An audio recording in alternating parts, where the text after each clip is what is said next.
Bismillah ar-Rahman ar-Rahim, in the name of God, the All-Compassionate, the All-Merciful. Hello everyone. In our previous video, we talked about universals and their role in creation, and in their role in Ibn Arabi's cosmology, and their role in Ibn Arabi's argumentation, which he used to get to the relationship between the essential and necessary and the created entities. Let us summarize this discussion quickly and continue, because everything's going to be dependent on that. Ibn Arabi started saying that, look, in order to understand the relationship between the essentially necessary and the created beings, let's first start with a simpler step.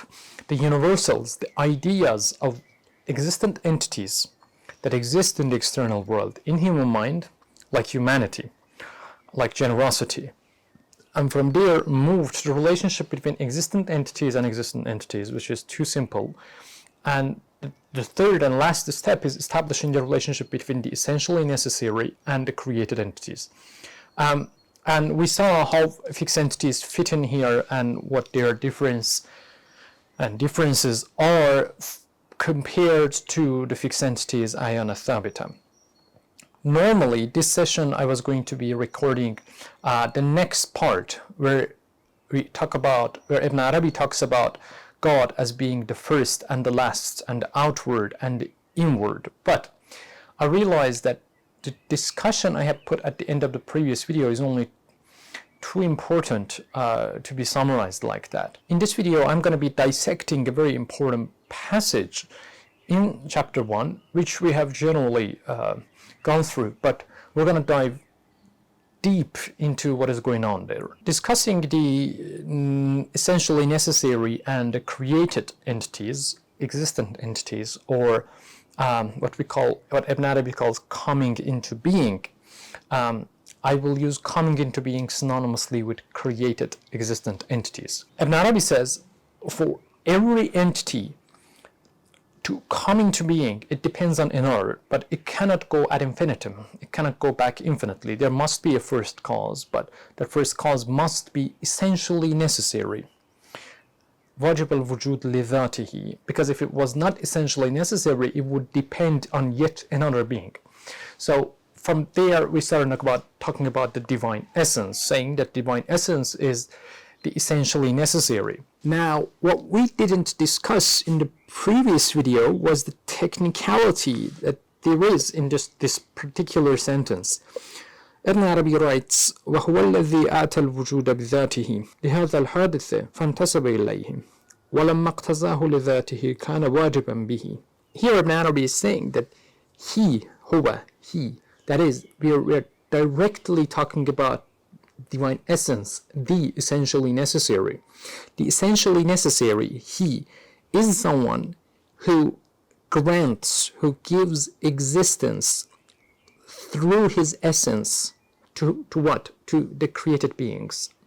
Now, you're going to say we are repeating what we discussed last session, but we are not. Look at the word choice. He, the essentially necessary, gives existence. Ibn Arabi deliberately uses divine essence's giving existence through the essence. This is fundamental to Wahdat al-Wujud, fundamental to unity of existence. It doesn't say God created these. It says gave existence, gave it. And he gives existence not because of causality, not because of necessity in the sense of obligation, but out of his grace, which we have already discussed in the previous videos. The breath of the merciful says be, kun, and the entities are. The second part of that text says لِهَذَا الْحَادِثِ فَانْتَسَبَ إِلَيْهِ, which is why the created being refers back to it or him, the essence. Moving on, and the last part says وَلَمَّا اقْتَضَاهُ لِذَاتِهِ كَانَ وَاجِبًا بِهِ, and because that essentially necessary necessitated this created being, the created entities, he means, the created entities, the existent entities, also find necessity through the essence. So what? The following passage says, because the essentially necessary by its essence, by his essence, necessitated the existence of the created entities. Every name, every attribute that we attribute to the created entities appear in the form of that necessary. This is Neoplatonic idea all over the passage. Any higher reality that brings into being the lower level of reality, that lower level carries the scent, carries the mark, carries the features of the higher reality. The created entities are created in the form of the divine. That is, the world is created in the form of the essentially necessary, with limitations particular to each being, and these reaching their apex in the perfect man manifesting, embodying the totality of divine names and attributes. But again, I left out something important here, and we're gonna reconsider the text we just analyzed. وَلَمَّا كَانَ الْإِسْتِنَادُهُ إلى من ظهر عنه لذاته اقتضى أن يكون على صورته فيما ينسب إليه من كل شيء من اسم والصفة ما عدا الوجوب الذاتي. But because the created entities refer to the necessary, the entities that are created through the essence, from the essence, in every name and attribute that we give to them, that we give to the created entities, they appear in the form of the essential, except for their essential necessity. They carry the features, the perfect man carries the features of the divine names and attributes, the totality, except for the essential necessity of the divine essence. So what? I just repeated what I said before, but again, I didn't. Look at the word at the beginning, وَلَمَّا كَانَ اسْتِنَادُهُ إِلَى مَنْ ظَهَرَ عَنْهُ لِذَاتِهِ. Instead of saying that the created entities were created by the essence, he uses the word ظهر, that is, appear, emerge from something. That is huge. That word choice is deliberate. He could use the word created or its closer synonyms, but Ibn Arabi uses appeared, which is synonymous to emanated, in Arabic sudur or fayazan, faith. So the Sufis take the theory of emanation, accept some of its premises, but of course diverge in some respects. But here the picture is quite Platonic. They emerged from the essence. They emanated from the essence. Sufis use the word ظهر, zuhur, or sudur synonymously, emerging, appearing, emanating. And they were interested in this because they had huge implications in Wahdat al-Wujud. It fit Wahdat al-Wujud more than created. What theologians called creation and creating, the Sufis following Neoplatonism are saying, when you say God created, what does that mean? What are theologians saying when they say God created something? Created entities emerge, appear, emanate from the essence. There is something there and they appear from it. If you paid close attention in the passage we just examined, Ibn Arabi said the created entities, and at this point, because I have made that explanation, I will not say created entities, I will say existent entities, or entities coming into existence. They appear in the form of the necessary. Here, this idea again is Neoplatonic. To create something in Neoplatonism for the one, to create something in Neoplatonic picture, cosmology, it was the intellect. The one creates the intellect. Create is not the accurate word. The one that creates the intellect, brings the intellect into existence. And to create something in this cosmology, both in Neoplatonism and for Ibn Arabi, is to make something similar to the source. When the one creates something, that created thing, that coming into existence thing, is and should be similar to the source. And this similarity has huge implications, which is why, as we saw last week, Ibn Arabi alludes to the Quranic passage saying that God says, we have put science in your souls, in the horizon and within yourself, within your soul.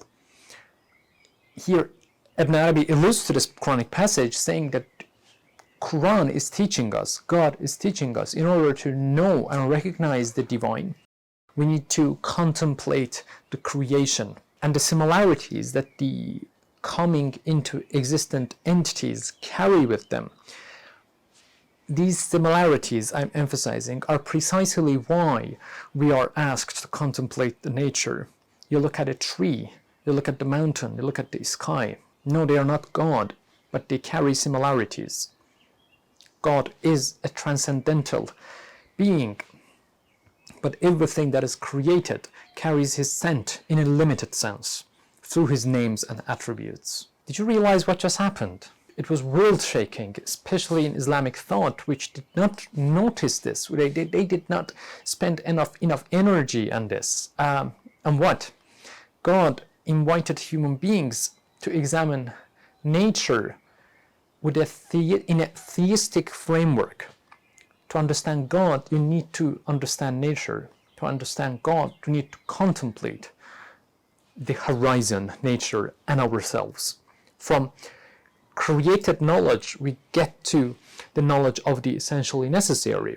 This is limited, that is not, but God says this is the gate.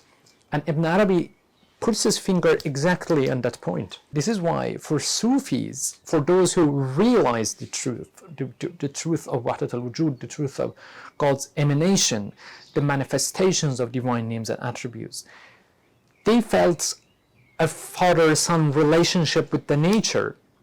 They realized that in order to get to the father, you need to understand the son. And that's why the Sufis like Rumi, like Yunus Emre, many others, they started treating trees, flowers, I don't know, mountains, as they were in a dialogue. Rumi and Yunus Emre speak to flowers. That's not coincidence at all. And this is precisely why we saw at the end of last video that Ibn Arabi, very controversial for those who do not understand the text, said when he witnessed us, he witnessed himself. He saw the manifestations of his names and attributes in an embodied form, in the best reflective form in the perfect man, but all over the world. And he continued, when we witness ourselves, we witness him. Going back to the same point, to understand the essentially necessary, you need to understand the created beings. To understand him, you need to understand yourself. You need to study nature in light of the divine knowledge. But today, the majority of the fields studying nature are doing it not only in a secular sense, but in an anti-religious sense.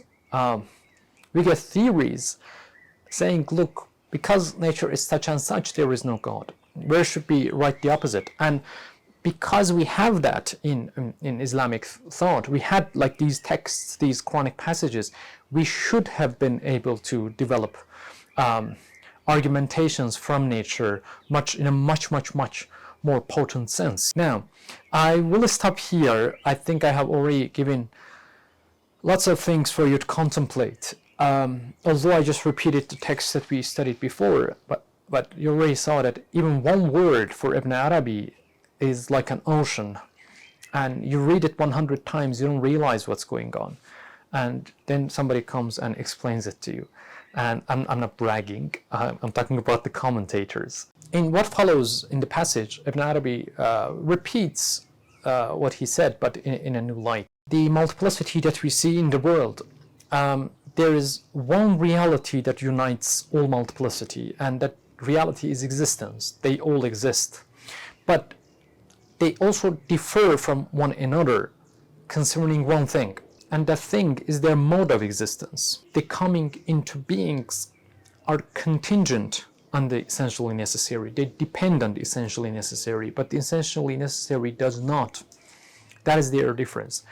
The same wujud that unites them, the same existence that unites them, also differentiates them by considering that wujud's mode. So when we attribute to the existent entities the same names and attributes that we assign to the essentially necessary, there is a distinction, and that distinction is that contingency. Any name, any attribute you call the existent entities, they essentially do depend on another being, but that essentially necessary does not depend on another being.